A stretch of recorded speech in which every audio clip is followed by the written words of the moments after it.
तमाम से घटनाएं सामने आए, तमाम युवाओं से ये सुसाइड के मामले सामने आए। बिस्मिल्लाहिर्रहमानिर्रहीम वज़ुहा वल्लैलि इज़ा सजा मा वद्दअका रब्बुका वमा क़ला सदक़ल्लाहुल अलियुल अज़ीम। अल्लाह ताला कुरान में फ़रमाते हैं, ना हमने आपको छोड़ा है, ना हम आपसे नाराज़ हैं, अनक़रीब हम आपको बेहतर से बेहतर देंगे। मैं तमाम स्टूडेंट्स को ये कहना चाहता हूँ कि जो भी मेंटल स्ट्रेस आपके ऊपर है, किसी भी वजूहात की वजह से है, तो आप इसको बेयर करें और अपने सीनियर से कम्युनिकेट करें, अपने कलीग से कम्युनिकेट करें, अपने टीचर से कम्युनिकेट करें। और एडमिनिस्ट्रेशन को भी मैं ये बात वाज़ह कराना चाहता हूँ कि एडमिनिस्ट्रेशन भी, चाहे प्रोवोस्ट है, वार्डन है या सीनियर्स हैं, वो अपने जूनियर्स के साथ कम्युनिकेट करें और उनकी बात सुनें और उनकी प्रॉब्लम्स का हल निकालें। यूनिवर्सिटी में ये देखा गया है कि एक जनरेशन गैप आया है और इस जनरेशन गैप के आने की वजह से हम एक दूसरे से मिलना जुलना बहुत कम हो चुका है। मैं तमाम स्टूडेंट से ये कहना चाहूँगा, गुजारिश करना चाहूँगा कि एक दूसरे के दर्द को समझे। दर्द दिल के वास्ते पैदा किया इंसान को, वरना अतात के लिए कुछ कम न थे कोरो बयां। मैं कहीं ना कहीं जो सुसाइड की वजह से तो ये अकेलापन तो नहीं दिखता जिस तरह से अकेलापन जी, आज की जनरेशन में ये देखा गया है कि फिज़िकली लोगों से मिलने के बजाय सोशल मीडिया पे ज़्यादा टाइम स्पेंड किया जा रहा है। वो एक वर्चुअल दुनिया है, लेकिन कहीं न कहीं स्टूडेंट्स में या लोगों में अकेलापन महसूस किया जा रहा है, अकेलापन देखा जा रहा है। इसका हल निकालने की ज़रूरत है और इसका हल कौन निकालेगा? हमारे यूनिवर्सिटी में साइकोलॉजी डिपार्टमेंट है, साइकियाट्री डिपार्टमेंट है, एक्सपर्ट्स हैं जो मेंटल हेल्थ के बारे में बहुत कुछ जानते हैं। तो उन्हें एक पॉलिसी लेके आना चाहिए, उन्हें एक सॉल्यूशन लेके आना चाहिए, ताकि जो मेंटल हेल्थ बिगड़ रही है स्टूडेंट्स की, यूथ की, इसको बेहतर किया जाए, इसको इम्प्रूव किया जाए। इसके लिए जैसे हमारे सीनियर्स ने अभी बताया कि इसके लिए प्रोग्राम्स किए जाएँ, अवेयरनेस वर्कशॉप्स की जाएँ और ख़ास करके बच्चों की काउंसलिंग की जाए, उनकी मेंटल हेल्थ को लेके, यहाँ तक कि उनकी फ़िज़िकल हेल्थ को लेके भी उनकी काउंसलिंग की जाए। मैं यूनिवर्सिटी एडमिनिस्ट्रेशन से ये गुज़ारिश करता हूँ कि आप थोड़ा अवेयरनेस प्रोग्राम पहले अपने स्टाफ के अंदर ले आइए, अपने फैकल्टी के अंदर ले आइए, ताकि वो भी इसको जानने में उनको आसानी हो जाए और स्टूडेंट की प्रॉब्लम्स को जानने में आसानी हो जाए और स्टूडेंट की प्रॉब्लम्स का हल निकाला जाए। इस साल अभी तक 2 सुसाइड कैंपस में हो चुके हैं। एक आफ्ताब हॉल में हुआ था, अभी एक बच्ची का हुआ। इसका रीज़न ढूंढे, ये आपकी रिस्पॉन्सिबिलिटी है, जिसके लिए आपको यहाँ पे एम्प्लॉयमेंट दी गई है, ताकि बच्चों की फ़िज़िकल हेल्थ और मेंटल हेल्थ का ख्याल रखा जाए। क्या नाम है आपका? मेरा नाम उस्मान अली है, मैं डिपार्टमेंट ऑफ पॉलिटिकल साइंस से रिसर्च कर रहा हूँ। तमाम छात्रों को सुसाइड की मामले सामने आ रहा है, युवा तमाम सुसाइड कर रहे हैं। आप भी एक युवा, किस तरह देखते हैं चीज़ को? देखिए, मुझे लगता है कि कहीं ना कहीं जो है मेंटल हेल्थ अवेयरनेस जो इनिशिएटिव्स होते हैं, जो प्रोग्राम्स होते हैं और जो काउंसलिंग्स होती हैं, उनकी कमी है। उसको आज के समाज में बढ़ावा देना चाहिए और मतलब चाहे कोई भी इंस्टीट्यूशन हो, यूनिवर्सिटी हमारी हो या कहीं भी कोई भी हॉस्टल्स हो या हॉल्स हो, वहाँ पे जो जिम्मेदारान हैं उनको जो है इस चीज़ पे इनिशिएटिव लेना चाहिए और इंटरेक्शन करना चाहिए। कहीं ना कहीं कम्युनिकेशन गैप भी है हॉल्स में, उसको दूर होना चाहिए सीनियर जूनियर्स का और वार्डन्स का और टीम का। जब बराबर आप इंटरेक्शन बच्चों से रखेंगे तो उनकी पर्सनल इश्यूज़ को पता लगेगा और वो बच्चे आपसे पेरेंट्स या दोस्त की हैसियत से शेयर करेंगे। और अगर यहीं पे लेक रहेगा कि इस तरीके के इवेंट्स या अवेयरनेस प्रोग्राम नहीं होंगे तो कहीं ना कहीं हम बच्चों को नहीं जान पाएंगे, हम अपने साथ वाले दोस्तों को नहीं जान पाएंगे। तो ये जो जिम्मेदारी है ये मतलब यूनिवर्सिटी के एडमिनिस्ट्रेशन की नहीं बल्कि हम सबकी है। तो हम सबको मिलके इसको अवेयर करना चाहिए और सिर्फ यही नहीं बल्कि जहाँ भी हम रहें वहाँ पे मेंटल हेल्थ अवेयरनेस प्रोग्राम्स और इनिशिएटिव रहने चाहिए और आपस में जो है हम लोग जो है इस तरीके के इनिशिएटिव को जो है और आम करना चाहिए। क्या नाम है? नवेद आलम। जो आज जो मार्च निकाला है, क्या है इसका मैसेज? सुसाइड करना और जैसे जो बच्चे जो इनिशिएटिव ले रहे हैं कि उन्हें कुछ भी मसला होता है, कुछ प्रॉब्लम होती है तो उन्हें अपनी ज़िंदगी ख़त्म कर देनी चाहिए।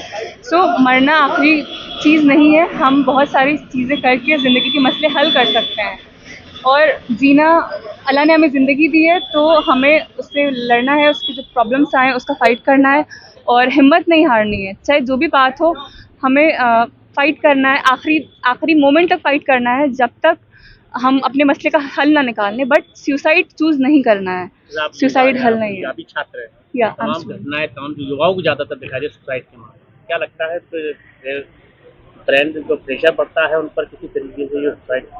प्रेशर इस एज पे हमारे साथ बहुत सारी प्रॉब्लम्स होती हैं, इमोशनल, साइकोलॉजिकल और सोशल, बहुत सारी प्रॉब्लम्स का फेस करना पड़ता है, जिसकी वजह से मतलब हम हैंडल नहीं कर पाते, मोस्टली को पता नहीं होता है करना क्या है। जब हम कुछ भी इमोशनल ट्रॉमा फेस कर रहे होते हैं, कुछ फैमिलियल ट्रॉमा फेस कर रहे होते हैं, या कुछ हमारे पास पढ़ाई का प्रेशर होता है, तो हमें मालूम नहीं होता है टैकल कैसे करना है।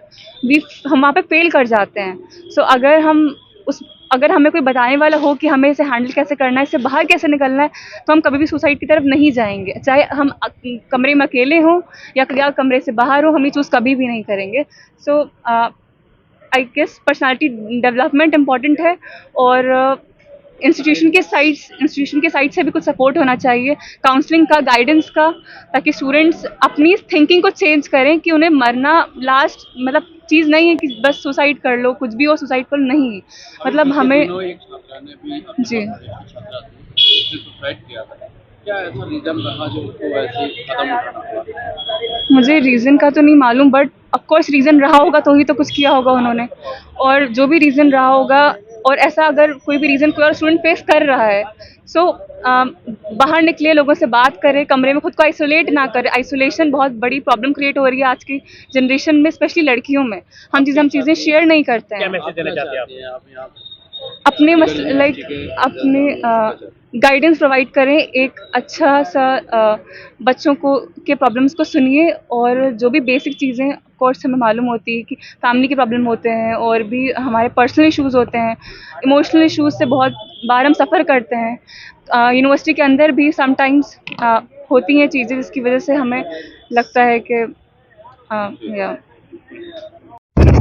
मार्च निकाला गया है, इसका मैसेज दरअसल आज सुसाइड प्रिवेंशन मार्च का कॉल दिया गया था, जिसमें बच्चों ने पार्टिसिपेट किया। तो गुज़िश्ता सालों में हमारे कैंपस में सुसाइड के केसेस बढ़ रहे हैं, उसी को नज़र में रखते हुए कि ये सुसाइड के केसेस बंद होने चाहिए। और अलीगढ़ इंतज़ामिया से, मुस्लिम यूनिवर्सिटी के इंतज़ामिया से मेरी यही दरख्वास्त है कि आप इस मौजू को जितना सीरियस हो सकता है उतनी सीरियस लें, क्योंकि ये कोई मामूली मौका नहीं है। बच्चे यहाँ पढ़ने आते हैं, माँ बाप उनको इस फिक्र के साथ भेजते हैं कि यहाँ से वो तहजीब और तमद्दुन सीख कर जाएंगे, लेकिन अगर हमारे बच्चे सुसाइड कर रहे हैं तो ये बहुत फिक्र की बात है। और चाहिए टीचर्स को, जो कि रिश्ता आज से 20 साल पहले टीचर्स का स्टूडेंट के साथ होता था, वो रिश्ता दोबारा कायम करें। सीनियर जूनियर्स की जो रिश्ते थे उसको बहाल करें, और साथ ही मेंटल हेल्थ अवेयरनेस इस वक्त बहुत बेहद ज़रूरी है, क्योंकि हर डिपार्टमेंट में, हर हॉल में होना चाहिए। और जो काउंसलिंग सेंटर या दीगर जो गाइडेंस सेंटर्स बंद हैं या जो इनएक्टिव हैं, उनको एक्टिव किया जाए। और मुझे पूरी उम्मीद है कि अलीगढ़ का हर शख्स जो कि अलीग बिरादरी को नाम से जाना जाता है, वो इसमें ताउन करने को आगे बढ़ेगा। और सबसे अहम बात यह है कि ये सुसाइड के केसेस बंद होने चाहिए, क्योंकि हमारा इदारा कोई सिर्फ मामूली इदारा नहीं है, सिर्फ तालीमी मरकज़ नहीं है। यहाँ बच्चा तहजीब तमद्दुन सीखने आता है, माँ बाप उसको इसलिए भेजते हैं कि वो यहाँ से बाअखलाक होकर निकलेगा, वो दुनिया की फिक्र लेकर उतरेगा और माशरे को सही करने का अहद लेकर निकलेगा। अगर यही सुसाइड होने लगेंगी तो कहीं ना कहीं हम इसमें नाकामयाब हो रहे हैं। क्या इसको लगता है दुरुस्त कारण जिस तरह की सुसाइड हुआ, अभी कुछ दिन पहले भी एक सुसाइड की छात्रा ने, उसका क्या लगता है क्या कारण? नहीं हुआ है, क्या कारण रहा? दरअसल देखिए, रीज़न बहुत साफ है। जो बच्चे यहाँ आते हैं, दूर दराज से आते हैं, उनके माशी मामलात बहुत अच्छे नहीं होते, और एक जिम्मेदारी के साथ वो आते हैं। जब वो जिम्मेदारी उन्हें लगता है वो पूरी नहीं कर पा रहे हैं, तो वैसे कदम उठाते हैं। लेकिन पहले हमारे सीनियर जो होते थे, टीचर हजरात जो होते थे, उनसे रिश्ता ऐसा होता था कि बातचीत होती थी, स्टूडेंट्स का हालचाल जानते थे, और जो उनकी एंजाइटी डिप्रेशन होती थी उसको एड्रेस किया जाता था। आज वो प्लेटफॉर्म्स नहीं है हमारे इदारे में। आज हमारा काउंसलिंग सेंटर बंद है। आज गाइडेंस के नाम पर जो डिपार्टमेंट्स और फैकल्टीज़ में जो लोग हैं, वो शायद अपना रोल बखूबी अंजाम नहीं दे रहे हैं। ये मार्च किसी के खिलाफ नहीं है, ये मार्च किसी इंतजामिया के खिलाफ नहीं है, बशर्ते जो लोग सोए हुए हैं उनको जगाने की पहले कि आप लोग जाग जाइए, इससे पहले कि हाथ से बढ़े, इसको रोक लीजिए। और जो मेरे पास दूसरे मुल्कों से माँ बाप के फ़ोन आ रहे हैं, मैसेज आ रहे हैं कि आप इसमें कदम उठाइए, इसीलिए मुझे आज यहाँ आके इस मार्च के लिए कॉल देना पड़ा।